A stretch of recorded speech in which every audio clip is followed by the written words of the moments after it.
Alright, so part two, just going through the Saturday round, which led to the work that was done in week 20 in Mitch's golf diary. Already now I'm on hole number 8, and I've made par on the short par 3/7, and I have found greens in regulation, but the short game has given away a few strokes, and it led to some compounding errors with tee to green in holes 5 and 6. So not getting too much in the on-course stats. At the end of the day, I'm having a mental scorecard as to whether I visualize, focus on my breathing, take mental vacations, commit to a very high vibrational energy path, and then also not compound my mistakes by not replacing a mistake with a positive target. So there was an error with the 8th. I took a hybrid and wanted to hit a draw away from the trouble on the right. It didn't draw. I blocked it out into the tree line. I had to then, really consider my options. The best way to make up and down is to either hit it sideways to my left, or I can actually go down the wrong hole and give myself that wedge distance in. So I decided to do that.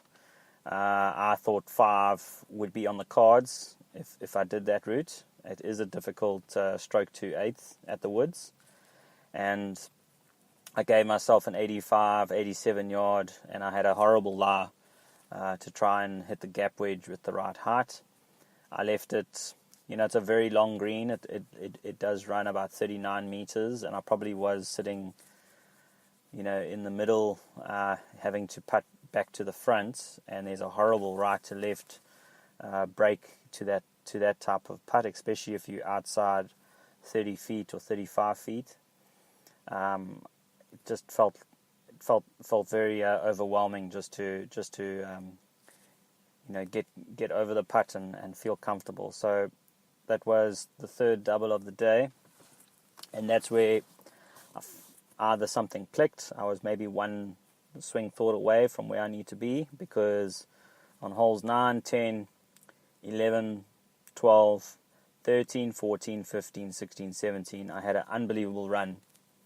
I went 1 under through that stretch of holes, and that's all with a swing move that maybe technically it's maybe too much to be tinkering with on the course, but there was a position that I was starting to find, especially with the tee shot, and I was playing some really thinking golf around, for example, the 17th, and then also the 14th, where I didn't take a 3-wood or a hybrid off the tee. I took 6 iron, and it just built this momentum to go forward and give myself some great distances. I referred to a wedge dispersion program I was doing during the week, where I found out that it's very hard sometimes for me when I look at what I need to hit as a wedge when it's about 135 yards to 150 yards. That dispersion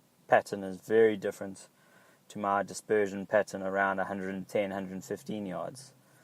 Just to give you an example, I hit a 3/4 gap wedge, and it carried about 105 yards on the 10th, and then I hit a 95, 96 yard 54 3/4 swing shot on the 14th. So these were I feel the results that came from some hard work during the week, where I'd taken the time to work on my sequence, work on my speeds, and at the end of the day I was giving myself some excellent birdie chances. Unfortunately, the putter, I didn't hole out maybe as much as I could, but I really felt that I could go 4 holes where you really make a big dent on the scorecard. So I finished very nicely, and the Saturday round was a pleasure. Very happy to stay with the school that I was with, and the woods is going to be the course for next week. So Sunday I had a bit of a chance to reflect and consider the work ahead. I did go ahead and put in some 2 practice sessions on Monday and Tuesday. I am following that up with a Thursday, Friday practice session. So I got so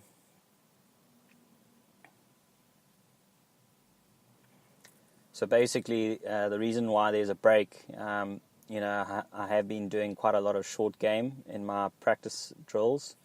I've been working on the putting, for example, but also the up and down and some of the shots that are unnecessary, like I was describing some of those chip shots where you use the ground and you consider the amount of distance between where you are positioned and the lie, and to how much green have you got to work with, and what does the release actually look like. Where is the best part of the green to be making that up and down putt? It's nice to be aggressive, but at the end of the day, there are always places where you want to leave the ball, and I'm still pretty far away from being that good that I can hit 2 different types of wedges, maybe with 2 different types of chipping actions, and control the spin and control the ball position. That'll come though, because I am starting to have some positive visualizations around the different courses. I mean, there's some spots around the course where you don't actually get into a good frame of mind. I mean, there's just so much distractions. There's definitely a time for mental vacation in between when you have to pull off a difficulty of like 1 out of 10. But during the week, I always use my short game and chipping drills to get started. And I did some physical strength and conditioning. I've been working on my left side, because there is a lot of practice and overdoing the one side, and I don't want that to impact my general well-being. So there's a body of work which is very general fitness. I always believe, doing your functional types of strength and conditioning is very benefit to stay an athlete and use that athletic ability when you need to. Otherwise, you have to be doing the speeds and the rotations, much like how I would want to prepare for the plan that I'll execute on the day. So Tuesday, Wednesday, I went and got some work done on my back, and if that's the case, that means I am using my back a lot more from a rotational point of view, and I could be supporting and being more stable, definitely from a joint stability point of view, around the hips, extending through the low back.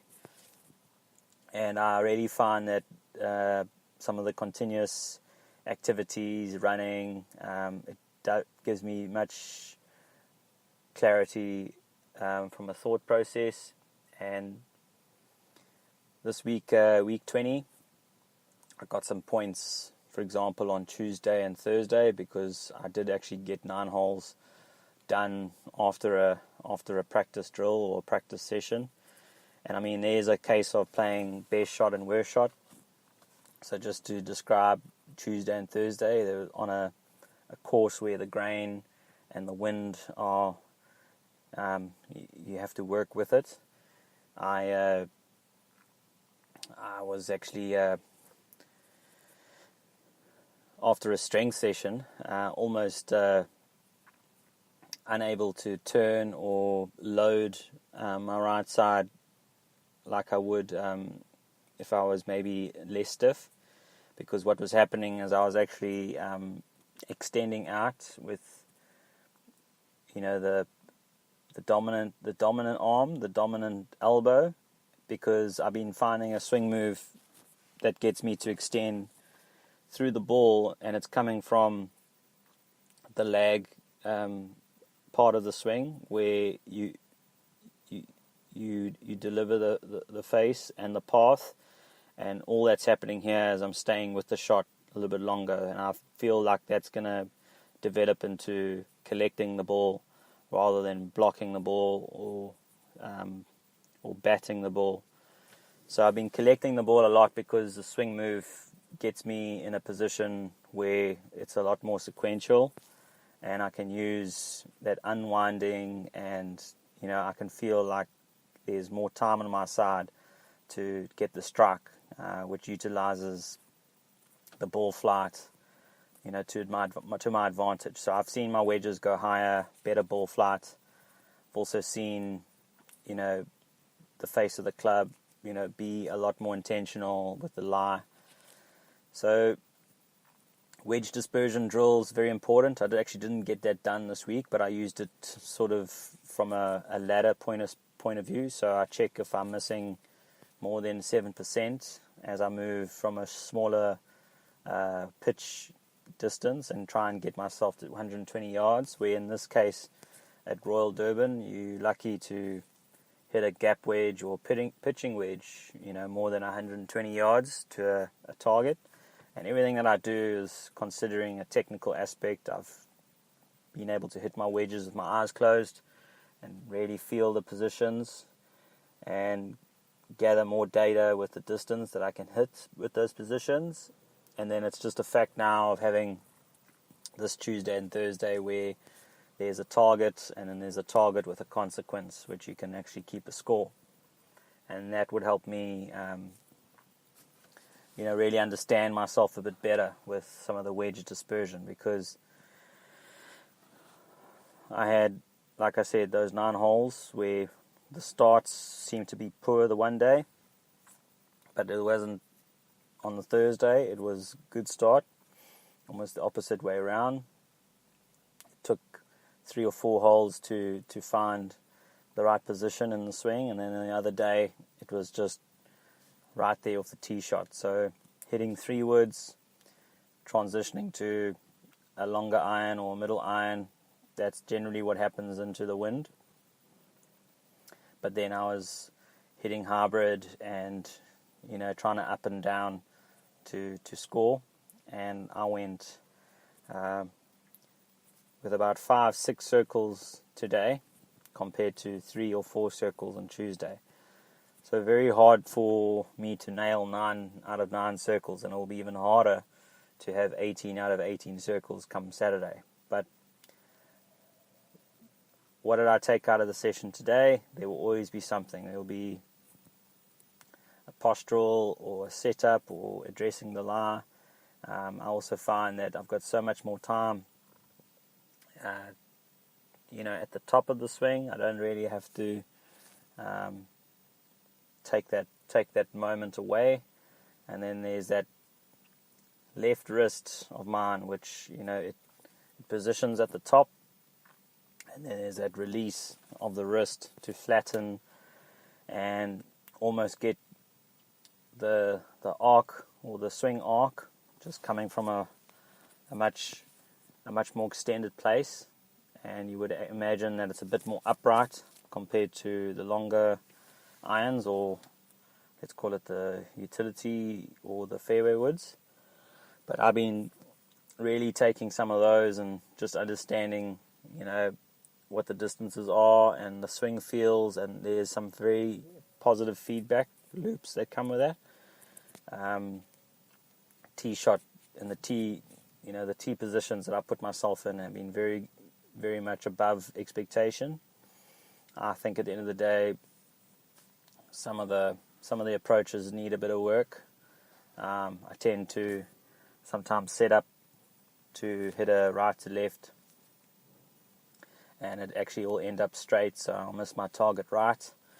It's interesting that, but at the end of the day, the reason why I would obviously look at hitting a draw shape, it's all about, what's my carry distance, and a lot of the numbers out of the rough, or even from a fairway position, my laser caddy was giving me numbers between 165 yards, 171 yards. I think that's a bit too far to be really scoring.